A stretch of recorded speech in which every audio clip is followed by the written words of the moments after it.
as if starving people weren't enough.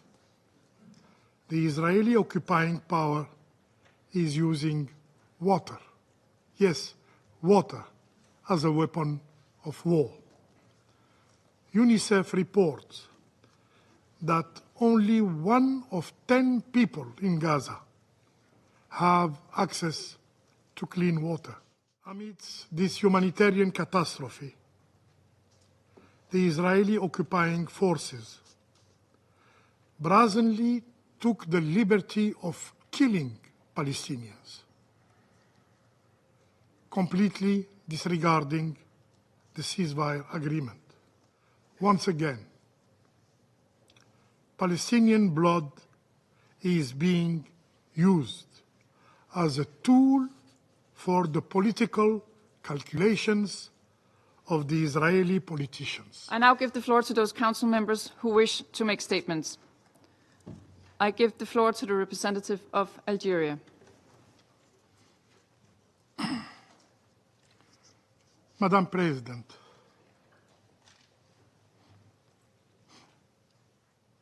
at the outset, I would like to express my sincere gratitude to Mr. Tom Fletcher for his sobering and alarming briefing. Algeria requested this meeting to address the blockade on Gaza, but recent developments have made it more urgent and necessary as we witness another chapter of collective punishment being inflicted upon the people of Gaza. This is not a routine briefing on the ongoing suffering enduring by the Palestinian civilians in Gaza. This is not simply an account of deprivation. It is a plea for justice against an Israeli occupying authority that has weaponized starvation as a tool of war. This is, without a doubt, a war crime. The time has come for accountability. No one is above the law. Today, the world can no longer ignore the grim reality of the Israeli occupation. Today, the truth about the Israeli occupation overloaded for so long can no longer be hidden. As Algerians, we know, we understand the cruelty and the oppression of the occupation because we have enduring it for over 130 years. Occupation, the most horrible, the most shameful chapter in modern history, continues to wreak havoc, and it must be ended wherever it exists. Madam President, for now over 2 weeks, not a single aid truck have been allowed to enter Gaza. Not one. This deliberate blockade, timed to coincide with the holy month of Ramadan, is a calculated effort to break the resilience of the Palestinian people. With nearly 18 months of hunger already endured, 80% of Gaza's population has seen their sources of food vanish. Yet, as if starving people weren't enough, the Israeli occupying power is using water, yes, water, as a weapon of war. UNICEF reports that only 1 of 10 people in Gaza have access to clean water. And Israel has also taken the step of cutting off Gaza's electricity supply. The result? The sole desalination plant in Gaza is about to shut down, leaving an already weakened population without clean water. Without clean water. Are we really going to wait until more lives succumb to hunger and to epidemic? Madam President, this is not just about withholding aid. The Israeli occupation has targeted the entire Gaza's food system, making it impossible for the people to feed themselves today, and very difficult to sustain themselves in the future. According to the UN Special Rapporteur on the right to food, Mr. Michael Fakhri, Israel is not merely obstructing aid. It is methodically dismantling Gaza's food infrastructure.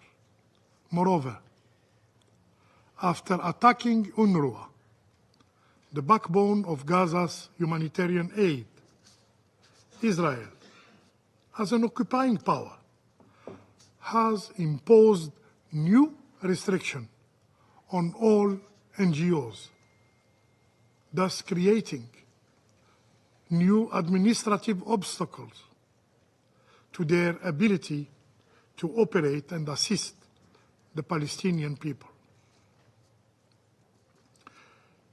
The Palestinian NGO network has rightfully condemned this move, calling it a deliberate attempt to silence international aid organizations and isolate Palestinian voices from the global community. Amidst this humanitarian catastrophe, the Israeli occupying forces brazenly took the liberty of killing Palestinians, completely disregarding the ceasefire agreement. Just this night, just last night, the Israeli forces have launched a series of indiscriminate airstrikes across Gaza, resulting in the death of more 400 people, the majority of them women and children. Once again, Palestinian blood is being used as a tool for the political calculations of the Israeli politicians. We condemn firmly these attacks, which constitute a violation of the ceasefire agreement reached 2 months ago. And we remind all parties that Resolution 2735 guarantees the continuation of the ceasefire as long as negotiations are ongoing. We also emphasize the responsibility of the mediators, the United States, Egypt, and Qatar, in ensuring compliance with the ceasefire agreement. Madam President, the International Court of Justice has already spoken on this matter. In its provisional measures, the ICJ has ordered Israel as the occupying power to immediately take all necessary actions to ensure the unimpeded delivery of urgent humanitarian aid to the people of Gaza. This includes the provision of basic services such as food, water, electricity, fuel, medical care, and sanitation. This very council, in its resolutions, has called for safe and unhindered humanitarian access. Yet, the Israeli occupying power continue not only to ignore international law, including the resolutions adopted by this Council,